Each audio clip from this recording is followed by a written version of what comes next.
Dear students, so far you have seen that how NAM has taken its shape, how NAM was created because of the tension of the Cold War. The newly independent countries or the third world countries, they have came together and they, in a joint venture, they have initiated the concept of NAM. Okay, so we have already seen there are 5 founder members who are there, who have not wanted to go to the block of the Cold Wars. There are Eastern Bloc and Eastern Bloc and Western Bloc, Communist Bloc or Capitalism Bloc, or on the US zone or on the USSR zone, or on the NATO Pact or on the Warsaw Pact. So they didn't wanted to go there, and that's why they have created the concept of NAM, non-aligned movement. Okay, so we have seen that in the Belgrade summit, the conception of NAM has been taken up. First, earlier it was taken up in the Afro-Asian conference held in Bandung. Okay, afterwards, then in 1961 at the Belgrade conference, they have initiated the concept of NAM. उसका नींव जो रखा गया वो था Belgrade conference और Belgrade summit जिसको हम लोग बोलते हैं. ओके, और इसमें जो 5 मेंबर कंट्रीज थे, ऑलरेडी वी हैव सीन, उसमें सबसे फास्ट जो इनिशिएटिव लिया that was person call Jawaharlal Nehru. Okay, so उनके मन में एक डर भी था, कि अगर हमें आगे प्रेशराइज करें, ओके, अगर यूएस और यूएसएसआर आके हमें प्रेशराइज करे तो हम क्या करेंगे उस टाइम में. Okay, and because that time this countries just newly emerged from colonial rule or they became independent somehow or the other, and uske baad to take up a free decision, to take up a free stand, it was very much tough that time. तो क्या करें, and that's why they have came in a joint venture and they have taken up the concept of NAM. okay, and तब जाके नाम का जन्म हुआ. Okay, और नाम का जन्म होने के बाद ये सिर्फ फ्यू मेंबर कंट्री से जन्म हुआ, पर उसके बाद धीरे धीरे हमने देखा है कि धीरे धीरे क्या हुआ कि they have went up and they have been become a big member. तो 120 members still now operating as a member countries of NAM. उसके साथ जुड़ गए हैं 17 ऑब्जर्वर कंट्रीज भी. ओके, तो देखा जाता है जो ये जो 120 मेंबर्स है उसमें से ज्यादातर मेंबर कौन है, ये they are the third world countries or people who are countries who are located on the Afro-Asian nations. उसमें जो छोटे छोटे कंट्री है they have came together and in a joint venture लोग नाम के लिए रेडी हुए हैं. ओके, तो उनका जो मेन मोटो क्या था, उनका मेन मोटो था कि हम उसमें ना घुसे. ओके, हम पावर ब्लॉक में ना घुसे. हम पावर ब्लॉक में घुसेंगे तो उसमें टर्म्स एंड कंडीशन किसका होगा, आइदर यूएस का होगा या फिर आइदर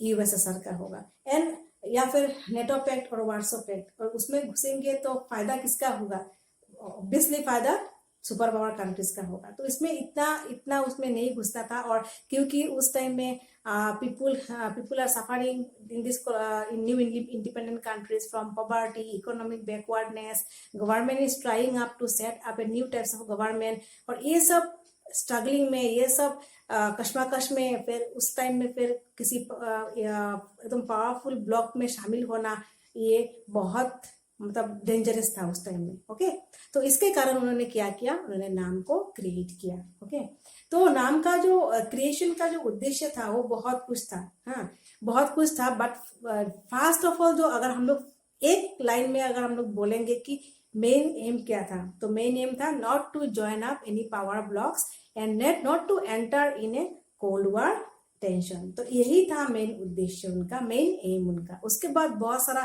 चीज ज्वाइन होते गया, नाम बढ़ते गया, नाम पीस के लिए काम करते गया, नाम इकोनॉमिक, पॉलिटिकल, कल्चरल कॉज के लिए काम करते गया, नाम फिर यूनिवर्सलिज्म के लिए काम करते गया, नाम डिसआर्मामेंट के लिए काम करते गया, नाम कोऑपरेशन के लिए काम करते गया, नाम जो था वो जितना हो सके कोल्ड वॉर को रिड्यूस करे, टेंशन जो था बढ़ रहा था, टेंशन उसको रिड्यूस करे, इसके लिए काम किया. तो नाम ने बहुत कुछ किया. ओके, और इसमें जो बहुत सारे कंट्री ने सपोर्ट किया, उसमें एक पावरफुल कंट्री जिसने हमेशा सपोर्ट किया वो था India, because India main country था जिसमें जो नाम के लिए इनिशिएट नाम को इनिशिएट किया उन्होंने। ओके, तो अभी हम थोड़ा सा और देखेंगे नाम का अचीवमेंट। नाम तो क्रिएट हो गया, नाम ने कितना कुछ किया। ओके, कितना, कहाँ पे कितना कुछ किया उसमें। तो हम देखते हैं कि अगर नाम का अगर हम लोग फास्ट से सोच लो, हम लोग उसमें ऐसे लिखने बैठे। ओके, तो नाम ने क्या किया, अचीवमेंट में क्या किया नाम ने। ओके, तो उसमें देखा जाता है कि फर्स्ट ऑफ ऑल नाम 120 मेंबर्स। तो 120 मेंबर्स मतलब एक लार्जेस्ट पॉलिटिकली मतलब ओरिएंटेड बॉडी हो गया, एक लार्जेस्ट पॉलिटिकली ओरिएंटेड बॉडी हो गया, जो मतलब हर स्मॉलर कंट्रीज के लिए वो अपने अपने के लिए काम करने लगा, और स्मॉलर कंट्रीज जो नियर बाय कंट्रीज उसके मेंबर थे उनके लिए भी वो काम करने लगा। उसके बाद और भी देखा गया क्या कि नाम का बहुत सारा मेंबर जो था ना, वो यूएन के भी मेंबर्स हो गए। ओके, बिकॉज हम सबको पता है UN members are how much members, 193 members are in UN now है। तो यूएन में 193 मेंबर्स है अभी तक। ठीक है, तो ये 193 मेंबर्स जो है उसमें बहुत सारा मेंबर्स नाम का 120 जो मेंबर्स है नाम में, उसमें लगभग सारा मेंबर्स यूएन में भी है। तो देखा गया ये भी, तो ये भी एक एडवांटेज था, क्योंकि यूएन किसके लिए काम करता है, peace and security measures, for cooperation, for friendliness, ये सब करता है यूएन। तो उसके साथ देखा गया कि नाम का भी बहुत सारा इशू सेम से सिमिलर टू मिलता भी है, और इश्यूज जो बहुत सारा इश्यूज जो नाम ने लिया कभी ना कभी, वो सारा इश्यूज को देखा गया कि यूएन के पास भी था। यूएन ने भी ये सब इश्यूज लेके रखा, यूएन भी ये सब इश्यूज के लिए स्ट्रगल कर रहा है, फाइटिंग कर रहा है, फिर जहाँ पे हो सका उसको कोशिश कर रहा है कि उसको ठीक ठाक करे, सही तरह से उसको मैनेज कर ले, ये सब देखा गया। तो यूएन जो सब करते जा रहा था, नाम भी वो सब कुछ करते जा रहा था। तो देखा गया issues that is explored by NAM are also already there in the UN arena. Okay, तो ये भी देखा गया वहां पे। उसके बाद देखा गया कि नाम ने और भी बहुत कुछ किया। तो सबसे पहला जैसे कि यूएन का फास्ट एक एम क्या था, maintenance of peace and security. तो नाम का सबसे फास्ट एम क्या था, maintenance of peace and cooperation in the world, cooperation among the member countries, cooperation among the countries also other than the members. Okay, तो बाकी जो लोग थे, बाकी जो कंट्री थे, उनके साथ भी कोऑपरेशन करना, ये भी था उनका। तो बहुत कुछ मिला के देखा गया सिमिलर एम से यूएन के साथ। ओके, फिर देखा गया कि यूएन में जैसे कि डिसआर्मामेंट एक aim, disarmament, it encourage for disarmament एक एम है यूएन में। तो वो एम फिर नाम ने भी पुट अप किया है अपने आप में। ठीक है, कि अभी बहुत सारा कंट्री ने आर्म आर्मामेंट करना शुरू कर दिया, आर्म को प्रोडक्शन करना स्टार्ट कर दिया। बहुत सारा कंट्री, न्यूक्लियर कंट्री तो है ही है, और सारा कंट्री ने भी करना स्टार्ट कर दिया।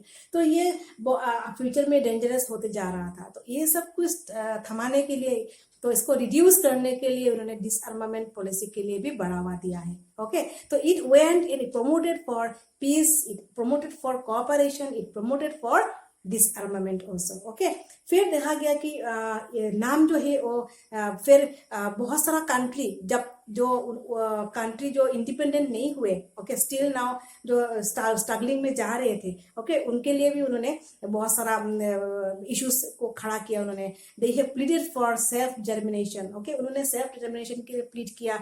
उन्होंने सोचा कि अगर हम इंडिपेंडेंस हो सके, हमने अपना कंट्री को खड़ा कर दिया, तो other countries also has the right to go for independence. ठीक है, तो नेशनल सेल्फ जर्मिनेशन पॉलिसी जो होता है इंडिपेंडेंस के लिए, अपना पॉलिसी, अपना कंट्री, अपना एम्स होना, तो ये सब के लिए भी उन्होंने प्रमोट किया है। ठीक है, और फिर उन्होंने क्या किया, जैसे कि और एक अचीवमेंट अगर मैं पकड़ूं, तो वहां पे देखा गया कि जैसे कि यूएन सिक्योरिटी काउंसिल, हम सबको पता है कि यूएन में एक जो बहुत सारा ब्रांच है, उसमें से एक ब्रांच है जिसको हम लोग बोलते हैं सिक्योरिटी काउंसिल। तो 6 ब्रांच, एक्चुअली 6 ब्रांच है, 6 ब्रांच में से एक ऑर्गन है, और उस ऑर्गन में से एक है यूएन सिक्योरिटी काउंसिल, जो बहुत शक्तिशाली ऑर्गन है। उसमें जो इसमें क्या करता है, it takes up measures for promoting peace and security in the world, for reduction of conflict in the world. तो ये सब काम करता है। तो ये जो यूएन सिक्योरिटी काउंसिल का जो मेंबरशिप है, अभी जैसे कि 15 मेंबर्स है, we all know there are 5 permanent member and 10 non permanent members. तो उसका स्ट्रक्चरल चेंज करने के लिए भी नाम ने बहुत सारा जो उनका अपना डिमांड रखा है यूएन के पास कि बहुत सारा यूएन में बहुत सारा जो डेवलपिंग कंट्री है या फिर आगे जो अंडर डेवलप कंट्री थे, they must also go and enter up in the UN security council, because धीरे धीरे देखा गया है this countries has also been now developing themselves. India को अगर आप लोग एग्जाम्पल लो तो इंडिया भी एक शक्तिशाली कंट्री है जिन्होंने बहुत कुछ किया स्टिल नाउ, ठीक है। उन्होंने बहुत डेवलप कर लिया, अंडर डेवलपमेंट से डेवलपिंग कंट्री में आके कदम रखा इंडिया ने। तो ये लोग अपने डिमांड को खड़ा कर रहे थे। तो उसके बाद और जो अचीवमेंट था, जैसे कि नाम ने बहुत सारा इश्यूज हाथ में लिया है, जैसे कि ह्यूमन राइट एक इशू है। अभी बहुत सारा कंट्री में ह्यूमन राइट्स को लेके बहुत सारा प्रॉब्लम चल रहा है। ह्यूमन राइट्स, बहुत सारा लोगों को राइट्स नहीं मिल रहा है। तो ह्यूमन राइट्स इश्यूज को लेके भी वो खड़ा हुआ है, बहुत सारा टाइम में बहुत सारा मुद्दा खड़ा हुआ है, बहुत सारा कुछ बोल रहे हैं अभी तक। उसके बाद नाम also went up and they have condemn जो टेररिज्म, रेशियल डिस्क्रिमिनेशन जो वेस्टर्न कंट्रीज में ज्यादातर देखने को मिलता है, रेशियल, जैसे कि अफ्रीका रेशियल डिस्क्रिमिनेशन, और भी लैटिन अमेरिका और भी बहुत सारा जगह पे है रेशियल डिस्क्रिमिनेशन, ये अभी तक भी है बहुत सारा जगह पे। तो उसके लिए उन्होंने बहुत इश्यूज खड़ा किया। उन्होंने बोला कि ये इट शुड बी कंडेम, ये सब नहीं होना चाहिए किसी भी कंट्री में, ओके। और फिर टेररिज्म इशू, इसके लिए भी उन्होंने खड़ा किया। उन्होंने बोला नहीं, अभी टेररिस्ट इशू बहुत खतरनाक होने लगा है, तो we must all stand up for terrorism problem also, okay. इसको खत्म करना चाहिए इसके लिए। उसके बाद it has went for promotion of cultural issues, it has went for economic issues, it has went for political issues, it has went for cooperation development of the all the countries. तो मैंने आगे ही बोला आपको, नाम का जो 120 member है, ये इनके अंदर में तो प्रमोशन चाहिए, कोऑपरेशन चाहिए, डेवलपमेंट चाहिए हर तरह से। तो उनके बाद दे have went up outside also, and they have also went up to promote up their other countries development, or it should go with cooperation from NAM members to the other countries। तो उनको cooperation चाहिए, तो they have also promoted for these things। और अगर मैं बोलूँ last but not the least, बहुत सारा issues है, सब तो नहीं ले सकते हम लोग, तो जो important है मैंने वही लिया है। और एक issue अगर मैं importantly लूँ तो है लिबरेशन। बहुत सारा कंट्री का लिबरेशन, सेल्फ डिटर्मिनेशन एक चीज है, इसको इंडिपेंडेंस बोलना, लिबरेशन किसी जगह से किसी का कंट्री, जैसे कि इजराइल फलस्तीन, अभी हम लोग देख रहे हैं ना इजराइल फलस्तीन क्या चल रहा है पूरी इजराइल और फलस्तीन में, what type of things that people are suffering from, okay. Palestine, Israel are attacking, Palestine are also attacking, दोनों साइड से दोनों गवर्नमेंट अटैक कर रहा है, बट किसका कौन हार्म हो रहे, किसको नुकसान हो रहा है? People are dying, normal people are being targeted, buildings are being crashed down, okay। तो बहुत कुछ हो रहा है ये सब कुछ। तो वहाँ पे कहाँ पे ह्यूमन राइट्स है, कहाँ पे डेमोक्रेसी है, कहाँ पे ये सब कुछ जो हम लोग देखते हैं फ्रीडम के लिए बात करते हैं, लिबर्टी के लिए बात करते हैं, सब कुछ कहाँ पे है? तो नाम जो है, नाम is also taking up this types of issues. उन्होंने पहला भी लिया और आप भी लोग इश्यूज को लेके जा रहे हैं। तो देखा जाता है कि नाम और यूएन का बहुत सारा इश्यूज रेलिवेंट, जो अभी रेलिवेंट है, वो बहुत सारा सिमिलरिटी में है, वो बहुत सारा चीज, ओके। तो नाम, जैसे कि मैंने आगे भी बोला, NAM has been becoming successful today, okay. It is increasing its successfulness day by day, and because of that India has been held in a very good position. India is being counted on a very good position. India is being counted for an international conference, international arena में उसका एक अपना status है, अपना एक स्थान है, because of the creation of नाम। क्योंकि अभी भी देखो सुपर पावर कंट्री जो हम लोग पढ़ रहे हैं अभी, ओके, कोल्ड वार एरा में, हम नेक्स्ट कभी चैप्टर में जाएंगे, देखेंगे कि अभी किस नेक्स्ट चैप्टर में जब हम जाएंगे तो 1991 में यूएसएसआर ब्रेक डाउन हो गया। उसके बाद थर्ड चैप्टर में हम लोग देखेंगे कि कैसे कि यूएसएसआर ब्रेकडाउन हो गया, तो उसके बाद सिर्फ सोल सुपर पावर रह गया, और वो कौन है? US is dominating the world some way और द अदर। तो ये सब के कारण जो है नाम ने फिर पुट अप किया। तो एक टाइम में कोल्ड वॉर था, अभी फिर सुपर पावर का एक हेजेमोनिक पावर है।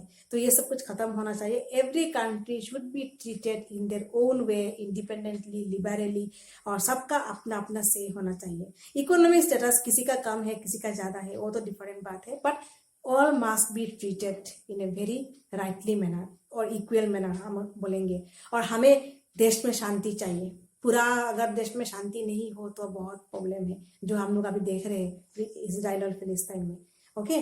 तो NAM is this one, NAM is being created with some concept, पर धीरे धीरे धीरे धीरे उसका जो इश्यूज है वो बढ़ते गया, वो बहुत सारा कुछ लेके वो खड़ा हो गया नाम।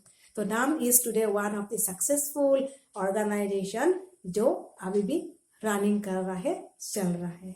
Okay, so this is the achievement of नाम। तो मैंने जो आगे का जो वीडियो है उसके साथ मैंने इसको ज्वाइन किया। आप लोग सोचेंगे क्यों मैंने इसको ज्वाइन किया, because this two are connected. तो दोनों को मैंने ज्वाइन किया, आपको समझने में आपको बहुत इजी होगा ये सब कुछ चीज। तो students, I hope you have got some of the ideas about the concept of NAM. Okay, thank you students.